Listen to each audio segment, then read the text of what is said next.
And she's just in Bond Hill, just minding her own business. I don't care what time of night it is. Very, very sad story. I mean, condolences to the friends and family. But also, now you're going to have a second death. Because if this man's, in fact, the perpetrator, he's going to jail for a long time. What's the backstory? And I'm sick and tired of every time this story is in the local news, they run this whole thing with Smitherman. I read it's like, where's journalism at? Same exact word for word. Smitherman has long said he hopes to change the no snitch mentality and encourage others to cooperate with police. I keep telling you, there is no snitch mentality. Black people in a lot of these neighborhoods are rightfully afraid about coming forward and working with police because of the long history of police and black community relations. If you want the black community to be more forthcoming, if you want the black community to feel as if they can trust police, well, then the police are going to have to go the extra mile to build those kind of relationships. And if this man is in jail, what does that tell you? More than likely, some people came forward with information and dropped a dime on this fool, and rightly so. I just hate it. I hate it when they try to run this anti-snitching mentality on the black community. I don't believe it really exists.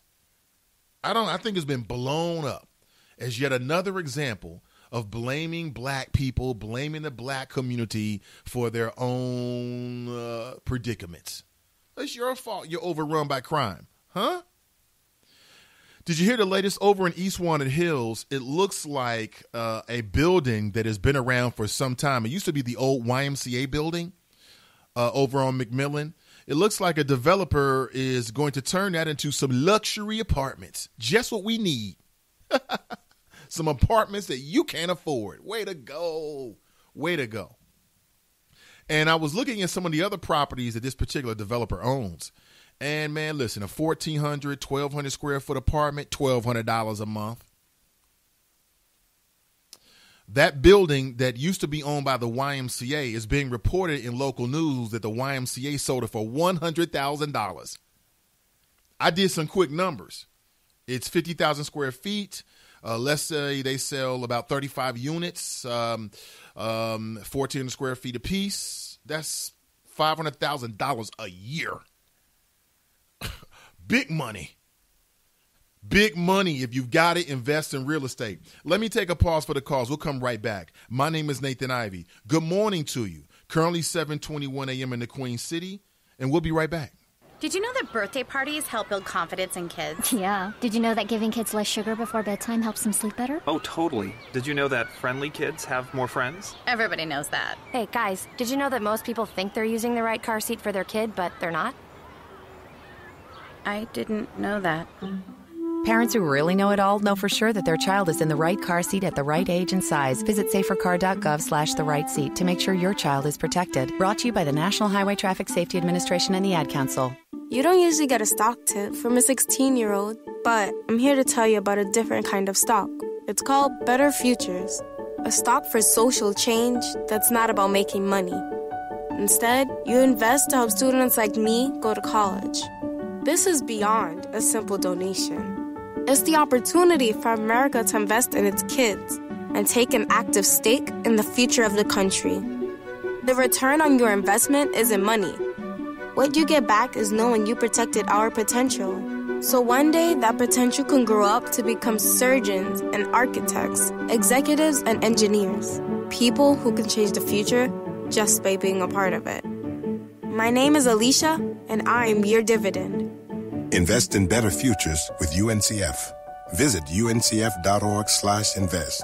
A mind is a terrible thing to waste, but a wonderful thing to invest in. A public service announcement brought to you by UNCF and the Ad Council.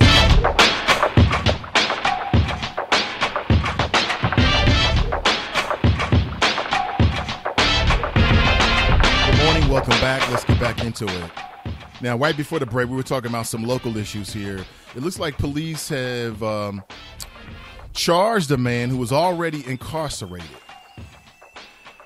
for a death that has left a lot of people in the city of Cincinnati asking questions. A 19-year-old woman died after being shot in Bond Hill. And it was just after 10 p.m. in the 5000 block of Reading Road. I know that area very, very well. My daughter spent last summer, every day of last summer, I don't know, many hours a day, going to the rec center out there. And at least, 2 or 3 times a week, they would walk, and I'm not sure if they took a back way or they walked on Reading Road, but they would walk to an area swimming pool. So I'm invested in this story, okay?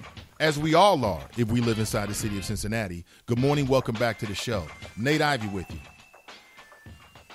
And this shot by a brother. I'm not going to call it black on black crime, but as a black man living in Cincinnati, what's up with that? I can't wait to hear the story. Was it a mistake? Was it mistaken identity? Did you think it was someone else? Who's raising these children?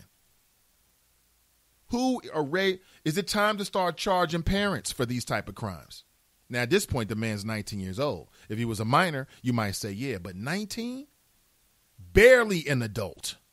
19, wilding out? A few questions come to mind. Number one, was he on some type of substance? Was he high? Was he on shatter? Had he been drinking? Had he been drugging? What kind of pills was he taking? Was he smoking something? What was it? What was the nature of the beef or the mistaken identity that led for you to pull the trigger and just drive by? Many questions. Many questions.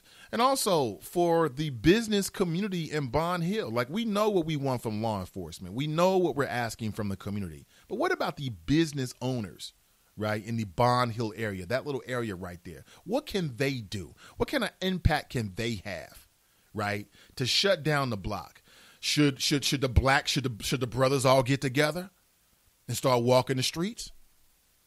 Should the sisters start walking the streets? I mean, what do we do? Is there a curfew now, an unofficial curfew where nobody's allowed in that area of Bond Hill after 9 p.m.?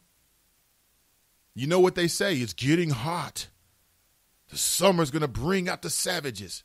What do we do? Or is it just another senseless, tragic loss of life? And all we can do is shake our heads and hope and pray that it doesn't happen to us or someone that we love.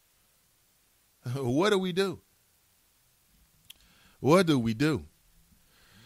50 Cent's got himself in some trouble. I think he's saying, like a damn fool. I mean, I'm not really impressed by 50 Cent.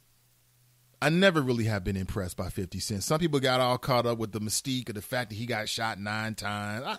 I've never been a big 50 Cent fan. And now we're living in a digital age, a mobile age, an age where everyone wants to get clicks.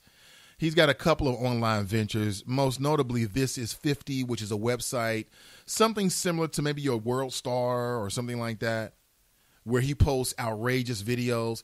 This is the first time 50's had to either apologize or has been asked to apologize or has said or posted something outrageous online.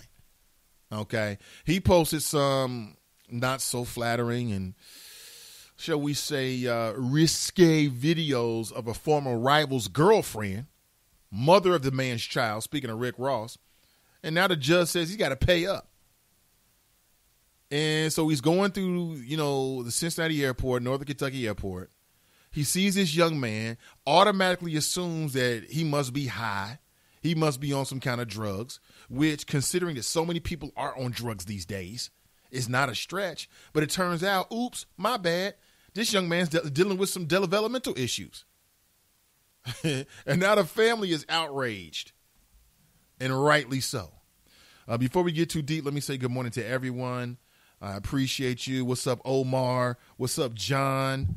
Did I say what's up, Deborah? Miss D's in the house. Good to see you. What's up, Pat? Good to see you. She said, much love to your mom. Happy birthday. I was an only child, Nate, for 6 years myself. Yeah, I had it good for about 6.5, 7 years. Then my brothers came. I tried to take them out, but it didn't work. I'll tell you that story one day. Tracy writes, 50 Cent is one rapper that I never liked.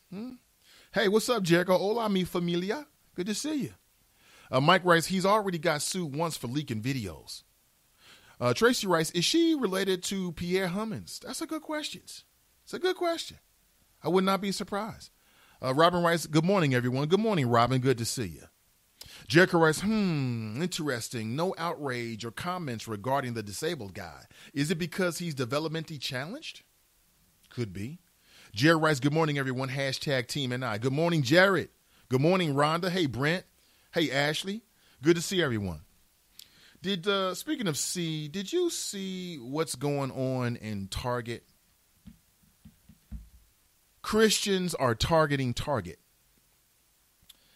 And wherever there is a Target, okay, and in that Target, they adopt the unisex bathroom policy. I believe that they are now a prime suspect to be targeted by other religious fanatics, okay? I call them fanatics because they take it too far. Whatever happened to live and let live? Why is it that there are some people who feel the need to make these public displays about their personal religious viewpoints? And I've made this point, I'm consistent. I made the same point about Maplethorpe. I was a young G then, but even then, you know, that was beginning of a superlative flow. Even then it made no sense when Hamilton Countyans and Cincinnatians lost their mind over the Maplethorpe exhibit. Did you ever see it? I saw it. Went to the exhibit. A friend of mine took me down there. I had no idea what I was getting into. And it's not my type of art. It's not what I want to wake up in the morning and go see. And I did find myself sort of grimacing a little bit. I'm like, what the hell is this? What the hell did you take me to, Rick? That was my friend's name, Rick. But at the end of the day, I could appreciate that other people could appreciate it. Wasn't my thing. But remember, the Cincinnatians lost their mind. You can't show that here. It's indecent. Oh, the devil's going to rise from the bottom of the Ohio River, and none of that happened. And it happens all the time. You know, we got people making these public protests against abortion, which is a woman's right to choose. And the way I challenge all of these religious fanatics from time to time is, are you ready to adopt these children and take care of them yourself? In most cases, they say, no. Well, then shut the hell up. If you're not willing to go to the adoption agency and start adopting these children, then you can't get on someone else because they decide that they don't want to deal with it. That's between them and their God, okay? We're all going to be judged if you believe in that kind of thing. We're all going to be judged individually. Individually. And so to this day, like, I'm not too far from it, right? In the city of Cincinnati, they've got a street called Mount Auburn Avenue in Mount Auburn. And if you drive down Mount Auburn during the day, you got a women's center on that particular street. You're going to see some of these folks out there, and I don't know who they're convincing. They never convinced me. But I think they're trying to prey on women who, you know, may have had an unplanned pregnancy, so they want to play the Jesus card. They want to play the emotion card. Don't kill your baby and don't do this. And they hold up these, I think they're pornographic images myself. They hold up these pornographic images of a mangled fetus. And I'm thinking, how is that? So wait a minute. So Maplethorpe is bad, but it's okay for me to see a mangled fetus every day on my way to work. The hypocritical nature of Cincinnatians. Okay? Go home. If you really care about a child, go adopt some. You know what I'm saying? If you really care about the welfare of children and you want children to have a stable home, go adopt them. But they won't do that because they don't want the burden. They don't want the responsibility. Okay? It's easy to just hold up a pornographic image of a mangled fetus and try to shout down your righteous indignation on somebody else. Oh, that's easy. That's easy. These fools, go home. Now you've got people who are targeting Target. And let me sure I get my notes here together. I want to make sure I speak very correctly. In Oregon, yes, in Oregon and in Tennessee, I've got two clips for you. Could you imagine being in Target? I was just in Target maybe about a month ago, picking up making a few purchases. And they are going into Target with their Bibles, screaming at the top of their lungs about the wicked and you're going to be judged.